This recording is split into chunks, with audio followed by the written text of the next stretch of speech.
Welcome to Manage to Engage, the podcast from clearandopen.com, dedicated to the evolution of you because businesses grow when people do. Serving leaders, managers, and people who will be, helping you reach excellence in your work and achieve your personal goals at the same time.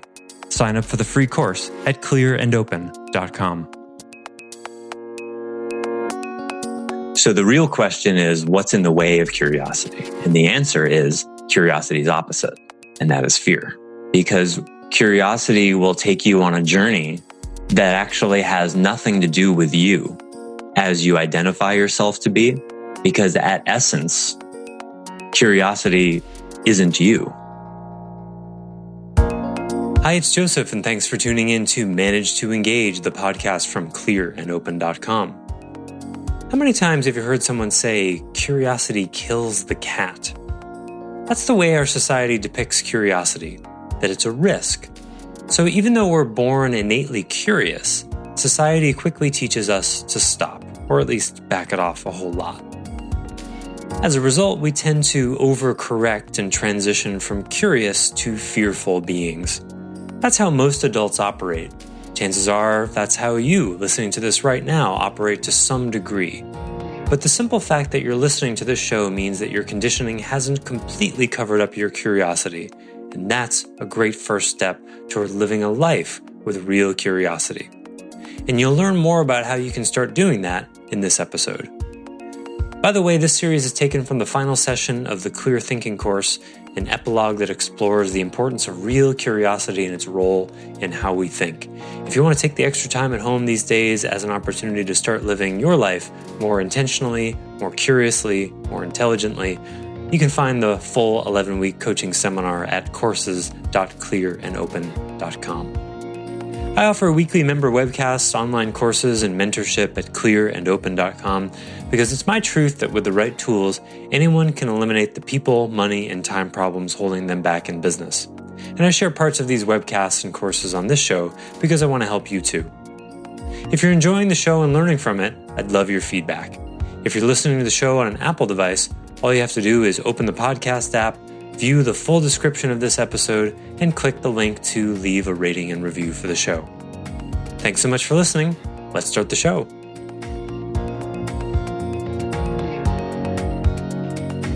So, Deborah, you were talking about questions and follow-up questions. And it's possible, and I've done it, I do it here sometimes, to teach question asking as a skill. But without curiosity, it will forever be limited, because the question asking is a doing that is fueled by curiosity. The reason I'm a good question asker is not because I went to questioning university. It's because I really, really, really want to know. And this is the reason I wanted to bring this up as an epilogue to clear thinking, is because it doesn't get much more upstream than curiosity. Someone who lacks clear thinking or isn't intelligent or doesn't critically think or makes excuses, any of that stuff, fundamentally, it's a lack of curiosity. That's what drives it. That's really what drives it. Because if you're really, really deeply curious, you're going to do whatever it takes to find out. Can that get you into trouble? Can that get you stuck at the top of a ladder? It can. So curiosity is a risk. See infants putting everything they can get into their mouth. So as adults, we do learn that curiosity can get us into trouble, but we correct too far, usually. And the pendulum swings from the over curiosity or undiscerning curiosity to fear, to contraction. And that's how most adults live their life. I'm working with a pair of owners who have mostly a good history, but over the last couple of years, they've had some difficulty in their partnership. And the dynamic is that one of them tends to get confused and not make sense. And on a deeper level, he does this with his partner, but he does this with lots of people. There's a way in which he operates with so much confusion that he's attempting to use other people to help him make sense, which is really common if you know the Enneagram. It's a common Enneagram 6 dynamic. So he unconsciously uses other people to make sense. And so his partner is often frustrated by the nonsense and the non sequiturs and the digressions and all the wasted time and stuff. And he just gets tired out by it. And I was coaching him just a couple of days ago. And I said, you have this story that your partner's difficulty with sense is tiring you out. But is that really true? How are you tiring you out with that? Because he's trying to use you to make sense. Now, I'm working with that other partner to help him stop doing that. But in the meantime, that's what he does. And since you guys are partners, what's the control you have? Well, the partner of the confused person tends to avoid confrontation. So you see where this goes? You see the circle? Partner A is confused, just starts talking in ways that doesn't really make sense. And then the other partner has a choice. I can draw a line here and say, well, that doesn't make sense to me. I'm confused now. Or that person can avoid the confrontation and just keep listening and get really tired of it. Right? And not listen at all, probably. Yeah, exactly. Just waiting for the person to stop, which is not helping anything. It's just tiring him out. So there was this one point where he said, yeah, my partner, he's talking about this thing again, which is a project he's wanting to take on that really doesn't make sense. I've talked to that partner about it. His partner's talked to him about it, but he keeps bringing it up. And I said, oh, why do you think he still wants it? He's like, I don't know. I don't even go there. And I said, that's it right there. He said, what do you mean? That's it. That's your contribution. I said, what? That dismissive, that I don't know, I don't want to go there. That's not curious. So if you see it as the partner, the confused partner is needing help working through his confusion, and his partner is in a position to help, and his partner is basically refusing to help while complaining about how tired out he gets by the thing not being resolved. You see, it's really simple. It's beautiful in a way because the opportunity for confused partner A, the opportunity is for him to learn where he's being confusing. And the opportunity for partner B is to practice warm confrontation and actually being direct, which he knows is an issue. But so you could say like, okay, well, here's how you confront someone, and here's how you hold them accountable, and here are techniques and blah, blah, blah. But none of that is really important. And I would I'd go even further to say it's not actually going to be nearly as powerful unless you get to the curiosity level. Aren't you curious? You've talked to this partner about that project for like an hour, and I've talked to him too. Isn't it fascinating that he still wants to do it? How can that not fascinate you? So it's to look at curiosity again. It's the natural state of a human being. I don't see unintelligent, unclear thinking people in the world. I don't see that. I just see people who are incredibly uncurious about their environment, especially about themselves. You know, you've probably heard me talk about, I know I wrote about it once, where my path as a self-development fanatic began was when my best friend, my sophomore year in college, wrote me a letter called Shaps is an Asshole. And I was Shaps. That was the moment I was like, wow, I'm having an impact on people that's completely different than I thought. I really want to understand that. I had no idea where that would take me. Learning dozens of models, working with various therapists and coaches over decades, meditation, it brought me into an inquiry into the nature of reality itself. If all of that stuff, whatever you're studying and whether you're interested in that kind of stuff or not, but if that stuff doesn't come from a fundamental curiosity, then on one level, it's just academic. You're not really engaging with it. You know what I mean? And so you're not going to get everything you could out of it. It fundamentally limits you. And so, I coach managers. I mean, the fundamental difference between a supervisor and a manager is a manager is curious about the experience of the employee. They want to know what's going on in there. They want to know what their motives are. A supervisor attempts to motivate them. Here's the task that needs to get done. Here's why I think you should do it. Any questions? Good. And then when they don't do it, a supervisor does stuff like retraining. It was one of the funniest things I've ever heard. I had a client once, 800 employees. Well, my people, they're not performing well enough. Okay, well, what's the problem? Well, they're not doing this thing. And we keep telling them to do it and they won't do it. Well, what happens when they don't do it? Well, they get retrained.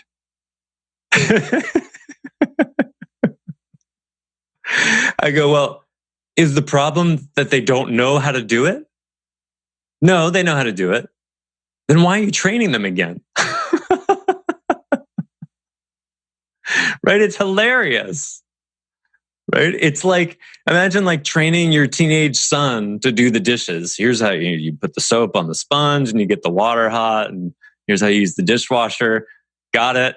Yep. Any questions? Nope. And then, dinner's over and he's like playing video games. You're like, son, you didn't do the dishes. Oh yeah, I know. Well, let's go through the training again. You see how funny this is? It's so funny. It's like, I don't have words for it. It's hilarious. It's total lack of curiosity. What's going on there? Don't you want to know? Right? And if you're really curious, oh, my son knows how to do the dishes. He knows he's supposed to do the dishes, but then he doesn't do them. I wonder why. And then all you have to do is let that I wonder why take you on a journey and not be satisfied until you get the answer. That's it. That's everything. That's it.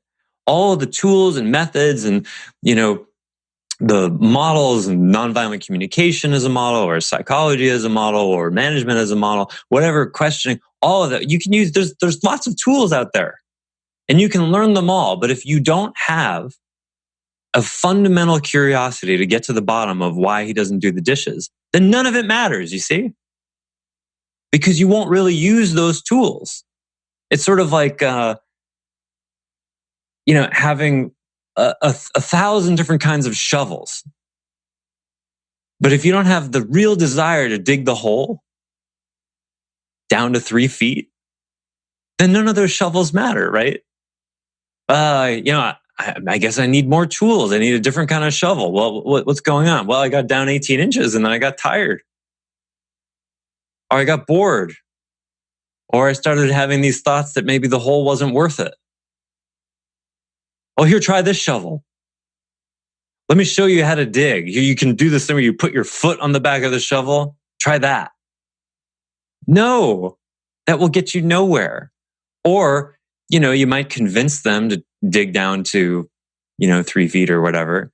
And then the next time they're faced with a challenge like that, they're going to end up in the same place because you didn't help them actually to get to what it was. You see? So now the question is, well, how do you train curiosity? And that's a tough one. Because in one way, if it's true that a human being is fundamentally, naturally curious, then by definition, it means you cannot create curiosity, can you? Any more than you can create a hand. The hand's a part of a human being. For most human beings, you can't give them a hand, not literally. You can't grow a new hand on them. So the process is deconstructive then, not constructive. You have to peel away the layers that are on top of the curiosity. What's in the way of the curiosity? Now, this is one of my challenges as a coach because I'm naturally very curious.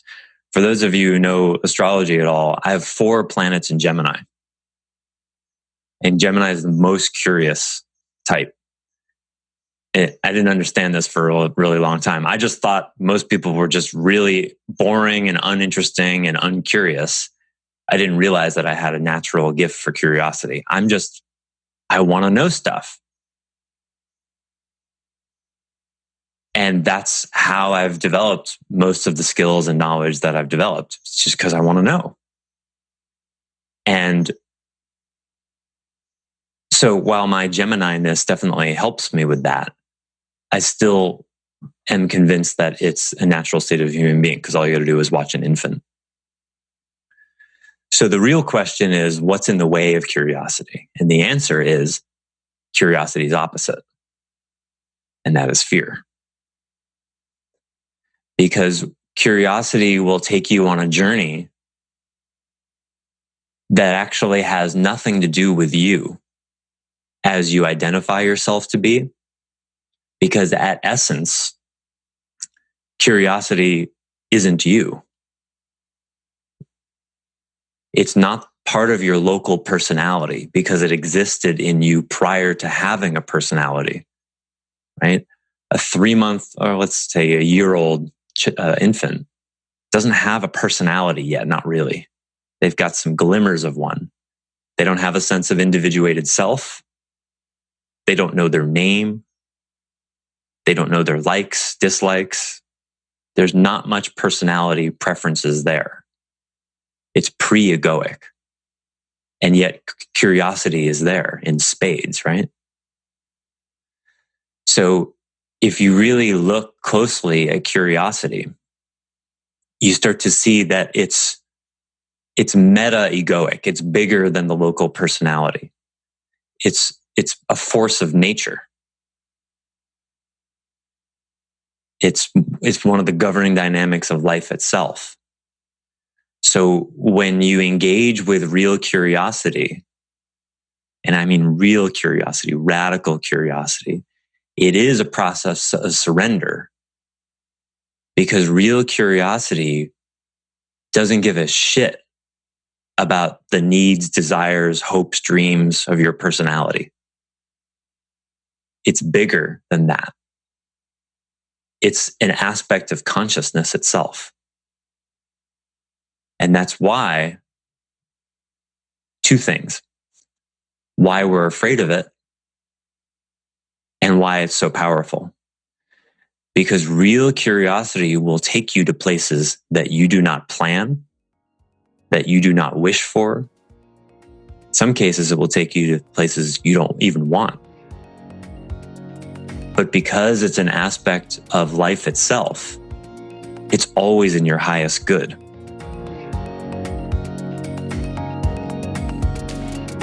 Thanks for listening to Manage to Engage, the Clear and Open podcast. Join us next week when you'll be a little bit closer to who you're destined to be. Until then, know that Clear and Open is dedicated to the evolution of you, because businesses grow when people do. If you want to help the show grow, I'd appreciate you leaving a rating and review on iTunes. All you have to do is open the Apple Podcasts app, view the full description of the episode, and click the link to leave a rating and review. Or you can go to clearandopen.com/review, and it will bring you to the right place. If you're looking for more support on your journey, head over to clearandopen.com for even more tools, articles, and free resources. Thanks so much for listening. Bye for now.